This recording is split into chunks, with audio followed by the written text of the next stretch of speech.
Hello à tous et bienvenue dans ce nouveau vlog. Aujourd'hui je recommence les vidéos, je décide de revlogger parce que ça fait quand même longtemps que j'ai pas pris mon téléphone parce qu'en fait là je filme avec mon téléphone clairement.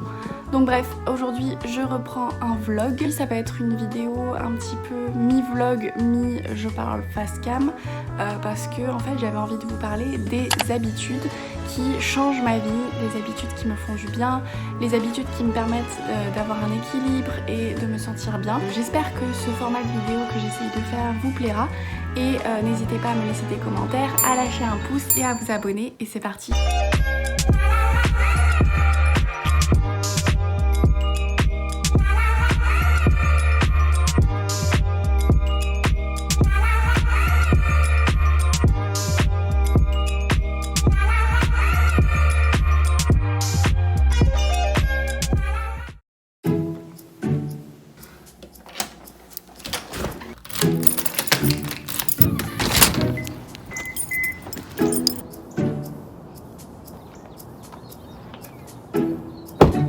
Une habitude que j'aime beaucoup avoir le matin, c'est d'écouter des podcasts inspirants. D'ailleurs, j'ai fait une vidéo sur les podcasts que je trouve inspirants, que je vous invite à écouter.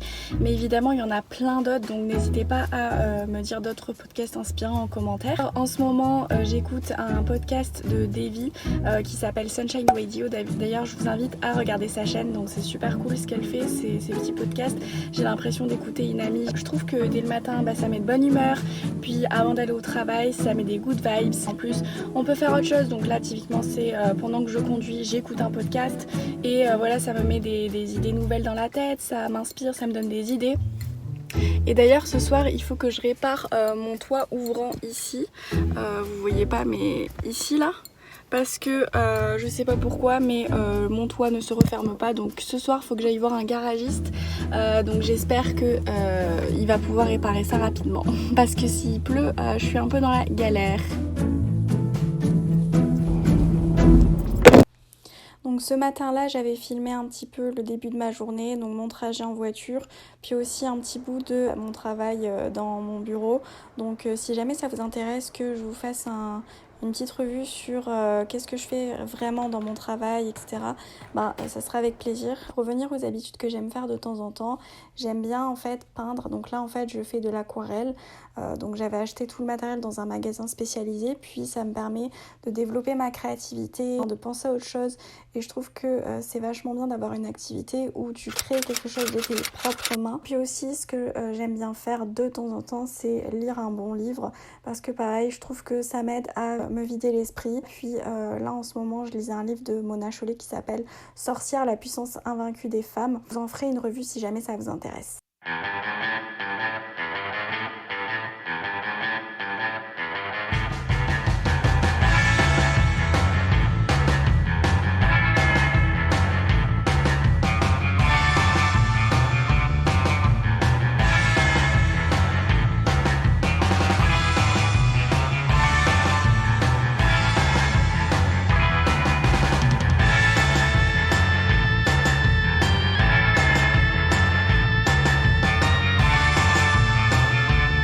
Parmi les habitudes que j'aime bien faire aussi, c'est d'aller régulièrement à Montréal parce que à Montréal, c'est là que je peux rencontrer le plus de gens parce que ici, c'est plus un quartier résidentiel familial alors que quand je vais à Montréal, c'est là que je peux vraiment faire des activités, rencontrer des gens.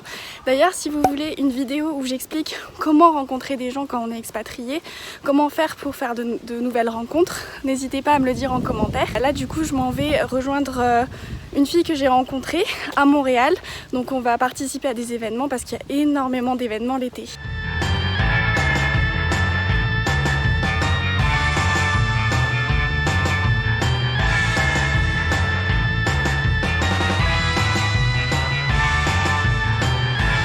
Le truc aussi quand on est expatrié, c'est qu'on peut vite rester seul dans son coin et ne pas aller vers les autres parce que c'est vrai que c'est pas facile, il faut beaucoup de courage émotionnel pour aller rencontrer des gens, faire des activités parce qu'il n'y a rien qui nous est familier. Donc quand on est dans un environnement qu'on connaît pas, on connaît personne, on peut vite tomber dans une forme de solitude où on se sent seul, où on se sent pas compris, où on est toujours étranger à tout ce qui se passe parce qu'on n'a pas la même culture que les gens, donc ça peut vite devenir lourd. Donc c'est pour ça que pour moi aujourd'hui vie, c'est vraiment très important que je rencontre des gens.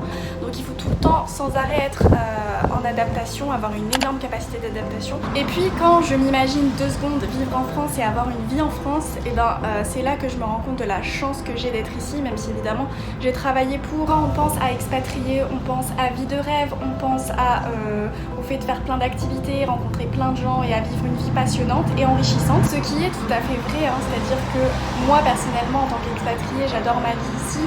Je trouve qu'elle est beaucoup plus enrichissante qu'en France et c'est ça que je suis venue chercher. Mais il y a aussi des énormes inconvénients à être expatrié. C'est pour ça que la plupart des Français par exemple qui viennent au Canada finissent par retourner en France parce que au bout d'un moment il y a des choses qui vous rattrapent, comme par exemple le manque de la famille, le fait de connaître personne, ça peut être lourd à force. Donc c'est pas parce que vous êtes expatrié que vous n'avez pas le droit d'avoir des moments de moins bien, non, au contraire. Peu de gens se lancent là-dedans parce que justement il faut savoir se détacher de tout ce qu'on connaît pour recommencer de zéro. C'est pas forcément facile, il faut savoir tisser des relations sur le long terme, il faut beaucoup de courage, il faut de l'investissement, il faut de la persévérance pour au final se sentir bien dans le pays, s'accommoder, s'adapter. Personnellement, j'adore découvrir de nouveaux endroits, découvrir de nouvelles personnes. C'est vraiment ça qui me stimule et me passionne dans l'expatriation aussi. Surtout qu'en ce moment à Montréal, il y a énormément de festivals, de concerts l'été. Donc il faut vraiment que j'en profite parce que en hiver, il y a beaucoup moins de choses. Donc là, par exemple, c'était le Festival international de jazz. C'était le dernier soir. Donc on en a profité pour y aller, pour profiter de l'ambiance. Et aussi en activité un peu plus calme, je vous conseille, si jamais vous en avez envie, de passer par l'écriture. Je trouve que c'est un très bon moyen d'extérioriser ce qu'on ressent, ce qu'on pense, de poser des mots. Personnellement, c'est quelque chose que je fais depuis très longtemps, d'écrire. Ça n'a pas forcément besoin d'être très bien écrit ou d'être cohérent ou quoi. Non, c'est juste en fait cracher les mots qu'on ressent au fond de soi sur le papier. C'est juste ça qui fait du bien, même si à la fin ça a aucun sens. Même quand on se relit, c'est pas beau, etc. Ou il y a des fautes d'orthographe, c'est pas grave. Le plus important, c'est vraiment de poser ce qu'on ressent sur le papier et à la fin, je me sens vidée. En fait, j'ai l'impression que tout ce qui est dans ma tête, je l'ai écrit sur le papier, je l'ai mis à l'extérieur de moi-même. Il n'y a rien qui est sécurisant dans un environnement qu'on ne connaît pas. Donc je trouve qu'avoir des habitudes, ça va amener de la routine, ça va amener un côté réconfortant. En septembre, je vais commencer à faire du théâtre parce que je sais que c'est quelque chose que j'ai toujours voulu faire déjà de base. Mais en plus de ça, ça va me permettre de rencontrer des gens, puis ça va me permettre de travailler sur ma timidité, même si je pense pas être vraiment timide, mais on va dire ça va me permettre d'améliorer mon élocution, le fait de savoir prendre la parole, le fait d'être à l'aise en public, tout simplement. Je suis quelqu'un qui a du mal à parler en public, à prendre la parole, à prendre de la place. C'est des choses sur lesquelles je trouve que c'est important de travailler dans la vie. Il y a un truc vraiment cool que je trouve avec l'expatriation, c'est que en tout cas pour mon cas, il y a une forme de liberté que je n'ai pas en France par exemple, qui est mon pays d'origine, parce qu'il y a une forme d'inhibition, parce que justement je ne connais pas le pays, je ne connais pas les gens, je connais personne, donc en fait c'est comme si que je m'en fichais beaucoup plus quand les gens me jugent.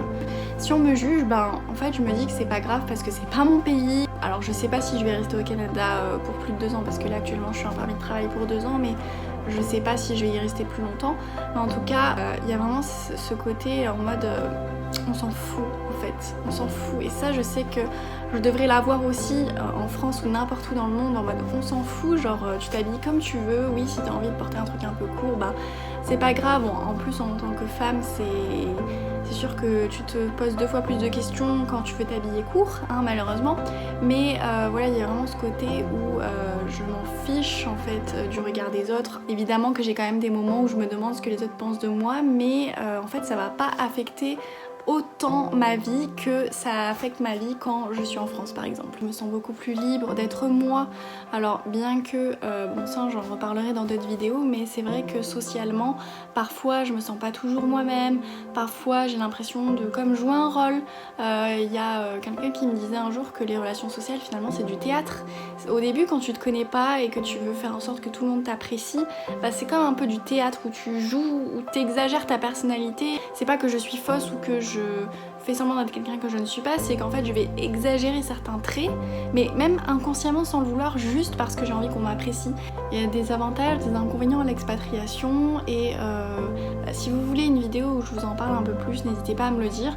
En tout cas pour l'instant ça fait que 3 mois que je suis arrivée au Canada, donc j'ai encore énormément de choses à découvrir, énormément de choses à vivre et puis je me rends pas totalement compte non plus de ce que c'est que la vie d'expatrié puisque ça fait que 3 mois que je suis ici, un peu plus même, mais il y a quand même des moments où je me sens moins bien et dans ce cas-là, ces petites habitudes m'aident beaucoup.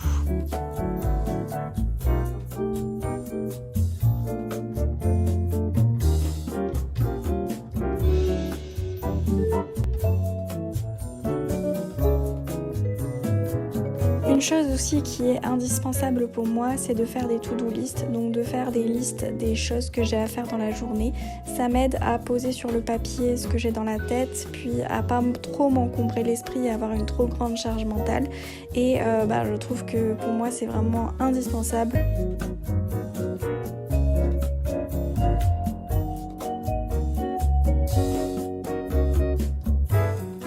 Également, je ne l'ai pas dit, mais ça va de soi, une bonne habitude à prendre, c'est évidemment d'avoir une bonne hygiène de vie, donc c'est-à-dire bien manger, bien dormir, bien boire de l'eau de préférence. En fait, je pense qu'on sous-estime l'impact de l'alimentation sur notre corps, mais pas que sur à quel point on est dynamique, à quel point on se sent bien. Comme bonne habitude, j'aime bien marcher. Près de chez moi, il y a un petit chemin et soit je marche, soit je cours. Ça me permet de profiter du soleil, de profiter parce qu'au Canada, il fait pas beau très souvent, on va dire que c'est pas comme en France, il n'y a pas la canicule et tout ça, donc quand il y a du soleil, j'essaie d'en profiter. Également, comme bonne habitude dont j'avais envie de vous parler, c'est d'écrire dans un livre qui s'appelle Journal à compléter, 5 ans de réflexion. Donc en fait, c'est un journal où chaque jour, en fait, il y a des questions qui sont posées et il faut y répondre tous les jours et ce pendant 5 ans. Et en fait, le but, c'est de voir un petit peu l'évolution au bout de 5 ans ou l'évolution au bout d'1 an. Qu'est-ce qui a changé? Parce que souvent, on se rend pas compte, en fait, on se rend pas compte de la façon dont on évolue, on se rend pas compte de comment on change, on se rend pas compte qu'on a progressé. On peut aussi régresser, mais dans tous les cas, dans la vie, on stagne jamais. C'est soit on progresse, soit on régresse. Et je trouve que c'est un bon moyen de voir un petit peu son évolution. Également, un truc que j'adore faire et qui, je trouve, est important, c'est de tenir un carnet de gratitude. Donc moi, je le fais dans ce petit carnet qu'on m'avait offert. Et en fait, j'ai décidé que tous les jours, ou presque, j'essaye de le faire tous les jours. En fait, à la fin de la journée ou le matin, en fait, par rapport à la journée précédente, j'essaie d'écrire 5 choses qui se sont bien passées dans la journée, 5 choses qui m'ont fait plaisir, 5 choses qui m'ont donné le sourire, 5 bonnes nouvelles ou des choses en tout cas positives. Parce que souvent, même quand je passe des journées de merde, et surtout quand je passe des journées de merde, j'essaye de me focaliser sur qu'est-ce qui s'est bien passé quand même. Parce que même si j'ai passé une journée de merde, il y a quand même des tout petits trucs qui se sont bien passés. Par exemple, aujourd'hui, il fait un ciel super bleu, ou par exemple... sur la route, en fait, je me suis pas tapé tous les feux rouges. C'est vraiment des trucs bêtes, des trucs vraiment simples, mais c'est important de les noter parce que souvent notre cerveau il se focalise sur ce qui va pas, sur le négatif, et il se focalise jamais sur le positif, ce qui va. Donc il y a forcément des choses qui vont bien dans votre vie, et c'est pour ça que je trouve que c'est cool de tenir un carnet de gratitude. D'ailleurs, je vous ferai une vidéo si ça vous intéresse sur l'impact de la gratitude sur notre cerveau, et ça a vraiment des effets incroyables. On arrive à la fin de cette vidéo, j'espère vraiment qu'elle vous a plu, j'espère que le format que j'essaye de faire, bien que je m'inspire d'autres créateurs de contenu, vous plaît. Si c'est le cas, n'hésitez pas à me le dire en commentaire, à lâcher un petit pouce, à vous abonner, et je vous dis à bientôt pour la prochaine vidéo. Bye! Je me retrouve seul moi-même dans ce mal-être agréable. Solo je me force à l'être en restant si mal.